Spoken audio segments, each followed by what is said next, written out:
From the studios of Farm Journal Broadcast, this is AgDay.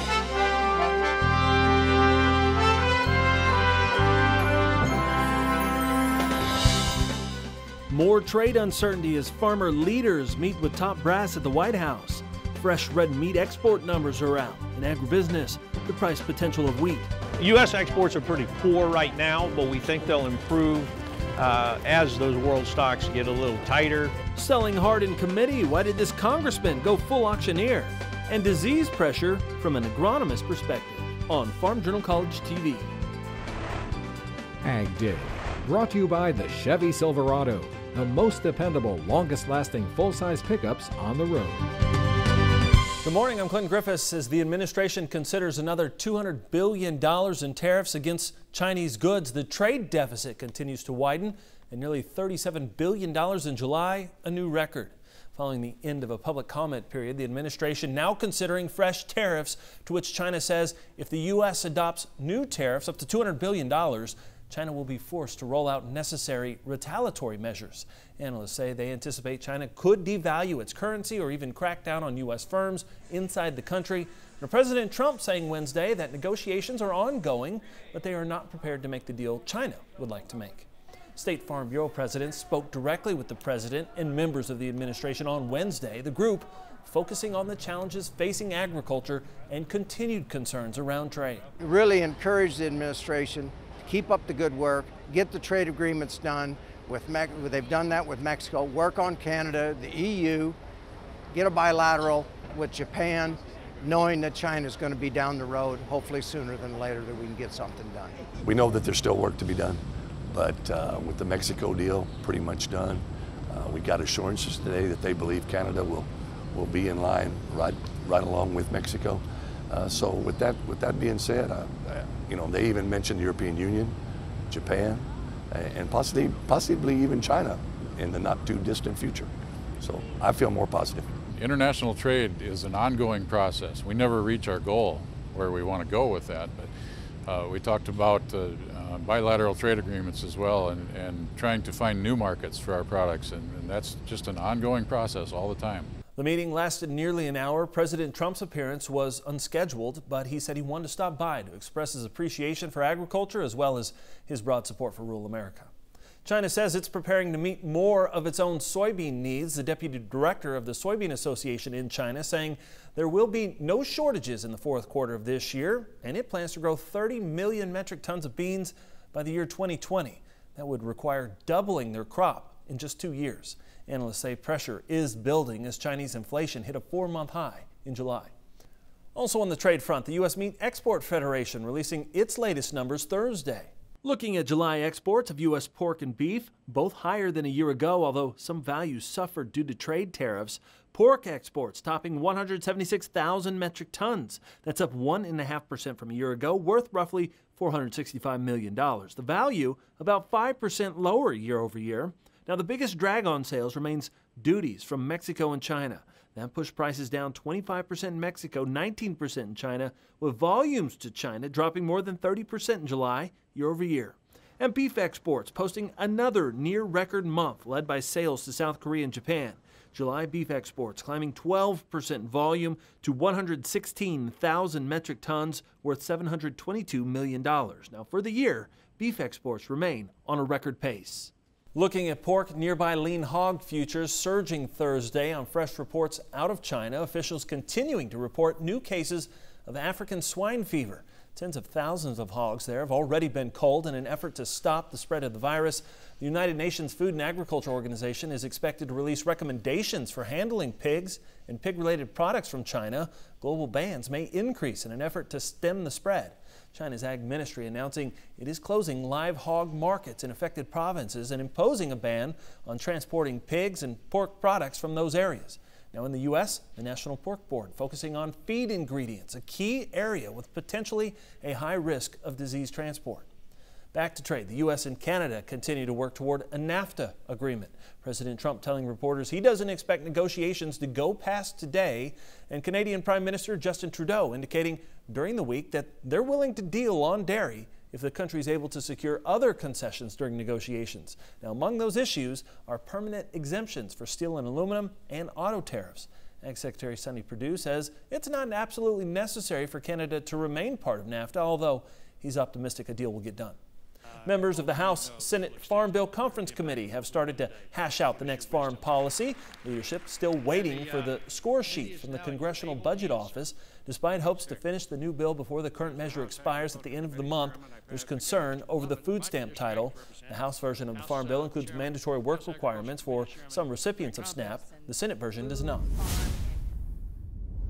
Farmers with harvest-ready crops in the South were working overtime to bring in some crops prior to Tropical Depression Gordon dropping several inches of heavy rains and high winds. The storm bringing rain to the Midwest today and Saturday. Now for Arkansas farmer John Carroll, his first attention was rice, then corn. If this crop goes down, it will take at least 50% more time to pick it up off the ground, and then the loss is different variables in that to determine what loss you'll have due to its falling down. But it's more wear and tear on your machine. Carroll also has soybeans in the field, which were not quite ready for harvest. From tropical weather to something a bit chillier, Mike Hoffman tells us about an early arrival of autumn. Mike. Good morning, Clinton. Autumn returns in 2 weeks officially, but it got an early start in Minnesota. The National Weather Service says temperatures plunged below the freezing mark in several locations early yesterday. It was 28 degrees in International Falls, breaking the September 6th record of 31. In St. Louis County, Minnesota, which is due north of Duluth, it got down to 24. Of course, those areas are outside the primary corn growing region of the state. Owatonna, Minnesota and southern Steele County only got down to about 50 degrees. The average first frost date in Owatonna is September 28th. And taking a look at the wind speed forecast, a little bit breezy today, especially as we head through the afternoon from the northern plains into the central Mississippi Valley areas. As we head through tonight, then things wind down a little bit, but then it does become windier tomorrow as we look at the central portions of the Mississippi Valley, northern plains, and parts of the Ohio Valley once again. We'll have your forecast coming up, but first here are some hometown temps. Keeping track of the shifting market prices has never been so easy. Get the latest commodity prices sent directly to your cell phone with market updates. Just text MARKETS8 to 31313 to get started.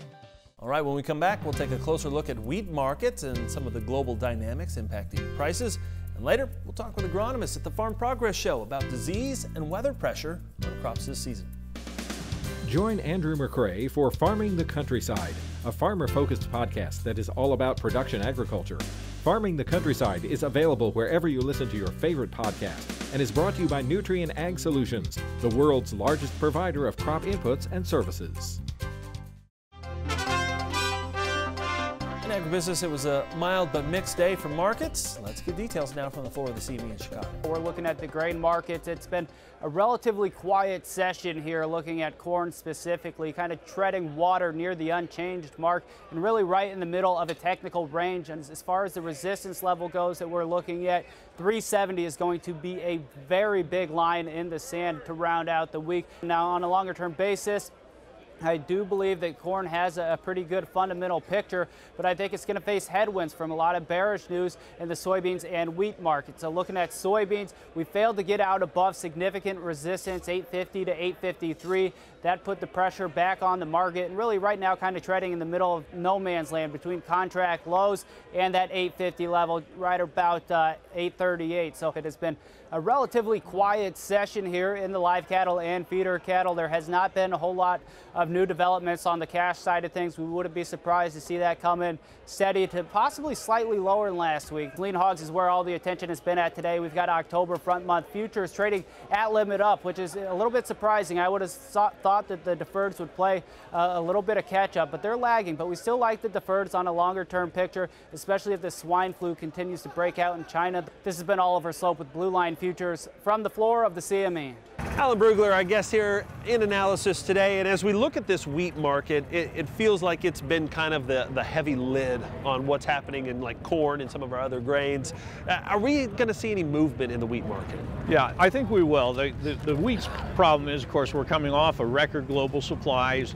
You've had massive exports from Russia and others, but Russia's crop is down this year, as is the EU. So you'll start to see those world stocks tighten up. In fact, on the stocks usage ratio basis, it's going to be extremely tight by next summer. The guessing game is, when will Russia start to limit their exports? When will the EU button theirs up, or maybe even buy US? So US exports are pretty poor right now, but we think they'll improve as those world stocks get a little tighter. Probably Octave, Dec, Jan, similar to what we're looking for in corn in that regard. Okay. And do you expect that to start to lift our prices at some point? Yeah, you have to remember, we're quite a bit higher than we were a year ago. Wheat has a $1.84 average annual trading range, $1.84 a bushel. Sure. We were probably within 30 or 40 cents of the top end of that range earlier in the year here. So there is some room to the downside to find that bottom. But again, we think ultimately higher highs and higher lows is the pattern here. All right, well, it'll be something to watch. Appreciate it so much. We'll be back with more AgDay in just a minute. To talk to Alan about his ag market professional services, call Brugler Marketing and Management at 402-697-3623 or visit his website, www.bruglermarketing.com. Advice, information, ideas, and more. If it's ag tech, it's in the Tech Tool Shed, your unbiased one-stop source for everything ag tech. Welcome back to AgDay. Here, meteorologist Mike Hoffman. Mike, as we look at the drought monitor, we can see we're slowly starting to erode from the edges here. Yeah, I think we're kind of eating away at it, no doubt about it, from Missouri all the way down into Texas. But there are some concerning areas as well, Oregon being one of them. Most of that state has gotten worse over the past few weeks. Northern Plains trying to get dry in spots again, and parts of New England. But let's go back a month. You can see there was a lot more red and orange, and even the yellow area, which is just kind of dry but not quite officially into a drought in those areas. But you can see how things have just gotten a little bit less. It's a slow process typically, and I will say this, over the next few days we are going to see a whole bunch of rain in Arkansas, southeast Missouri, into parts of the Ohio River Valley. Unfortunately, our model is showing it all staying south of the drought areas, northeast Kansas and northern portions of Missouri. There's the map, and this is the remnants of Gordon right here. You can see that is going to just barely move as we head through the day today. There'll be widespread rain with that. It's not going to be a huge area getting rain at any one time, but tropical moisture can put it down in the bucket loads, no doubt. And some of that moisture is going to start to flow along this stationary front. Heading through the night tonight into tomorrow morning, you can see how we're going to watch this system continue to spread that moisture through southeast Missouri, southern Illinois, southern Indiana, and other parts of the Ohio River Valley. And from tomorrow afternoon, Saturday afternoon on, it's going to slowly spread eastward along that stationary front. We also have another system coming in out west. Doesn't have a lot of moisture with it, as they typically don't once they get into the mountains, but nonetheless there will be a few scattered showers. So there's a precipitation estimate past 24 hours. Adding in the next 36, well, you can see some areas of Texas. I want to point that out first because you could still use the rain, getting some decent rain. South Florida, but there's the remnants of Gordon, and you can just kind of pick it out there. There's a small pocket there where our computer model is showing a foot of rain in southern Illinois. Temperatures this afternoon, cool for this time of the year. Great Lakes, the northeast, still kind of warm and muggy in the southeast. Low temperatures tonight going to drop into the 40s and 50s through the northern tier of states. Still 70s though from Memphis southward. And it's still kind of muggy down south, but those are cool numbers for this time of the year. Lots of 60s showing up across the Corn Belt for afternoon hour tomorrow. There's the jet stream, and you can see we don't have any major troughs or ridges as we head through the next several days. We'll be watching a potential tropical system for the East Coast, by the way, later next week, but you can see a big ridge otherwise popping back up into the Great Lakes. That's a look across the country. Now let's take a look at some local forecasts. First of all, for Gillette, Wyoming, partly to mostly sunny skies, high of 86 degrees. Taking a look at Alexandria, Louisiana, muggy, shower or thunderstorm around, high 91. And finally, Rochester, New York, comfortable, lots of sunshine, high of 75. As raucous as things get in the confirmation hearing for Supreme Court nominee Brett Kavanaugh, you might say things are nearly as cantankerous or contentious on the other side of the Capitol. Please help us, Mr. President, before it is too late, because Jack Dorsey is trying to influence the election. A protester expressing her displeasure of Twitter CEO Jack Dorsey, who was testifying at a House committee hearing. Despite efforts to regain control of the hearing, things really took off when Missouri Congressman Billy Long stepped in with his unique style of order. Long, a longtime auctioneer in his home state, most of the folks in the hearing room seemed to enjoy Long's crowd control. 4.5, 475, 505, 5 1/4, 5 1/2. I yield back.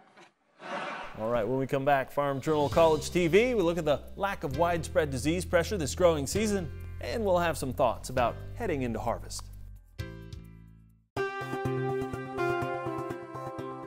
Farm Journal College is brought to you by Channel. Find your local Channel seedsman at channel.com. Well, on the Pro Farmer Midwest Crop Tour 2 weeks ago, agronomists and crop scouts were surprised by how little disease pressure they found this season across the Midwest. That's not to say all fields were clean, but the cases were limited. We take a closer look in this morning's Farm Journal College TV. What we saw from a disease standpoint really move in with some of those warm and humid conditions was gray leaf spot predominantly. So it moved in pretty early in a big chunk of the state. And but then again, we kind of flipped a switch. Mother Nature threw another wrench in there. We dried out in a lot of areas, temperatures moderated, and the gray leaf spot luckily slowed down in a lot of areas. But as of late again, we've had high humidities, pretty high temperatures again, and we're seeing that gray leaf spot start take off some more. As of just the last week or so, what's really on my mind and what we're seeing out there is the progression of stock cannibalization, right? Especially due to where we saw excessive moisture. You know, in the Des Moines metro area, we had 10-12 inches of rain come in a period of 24 hours. Oh, right. About a month ago, and you're starting to see now a lot of those yellow spots in cornfields showing up where we either lost nitrogen due to leaching or due to denitrification. And what we're seeing now is cannibalization where that crop is stressed due to lack of nitrogen in those areas. Yeah, definitely. You know, the variables in environment, rainfall, temperature throughout the season across the U.S. every year to year is pretty wild, to be honest. So, you know, product selection can help a lot when we think about those stressors, especially disease. This year's no different, right? Some of the diseases we expect to see, maybe we didn't see as much of. We saw a lot of GLS. Southern rust was late coming in. Right. Probably not a huge yield robber this year, but last year it came in a lot earlier and was more problematic. So, you know, it's probably weighing on a lot of people's mind as they're making harvest plans here over the next couple of weeks of what they need to go get to protect from stock lodging and losing those ears onto the ground. All right, harvest season has begun for some in the South, but the Midwest has yet to start. Next, I'll have some thoughts on the pleasure of harvest.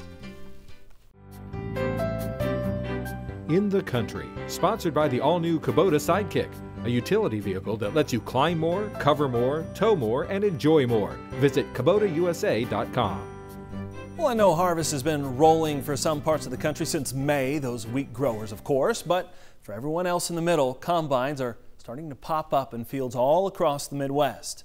I'll be honest, it's one of my favorite times of year. We talk for months about the weather, expectations, acreage battle, and crop size, but now is where the tires meet soil. It's the tape measure for American agriculture's productivity. It's harvest season, and while I know the struggles with drought have been real, in different pockets of course, overall this season is looking pretty decent. Maybe that's why in conversations on Crop Tour, Farm Progress Show, and This Week in Kentucky, farmers seem optimistic. Sure, there are plenty of worries out there, uncertainty about trade, grain prices, and finances, but harvesting just a few more bushels than expected can sure make the bitter taste just a little sweet.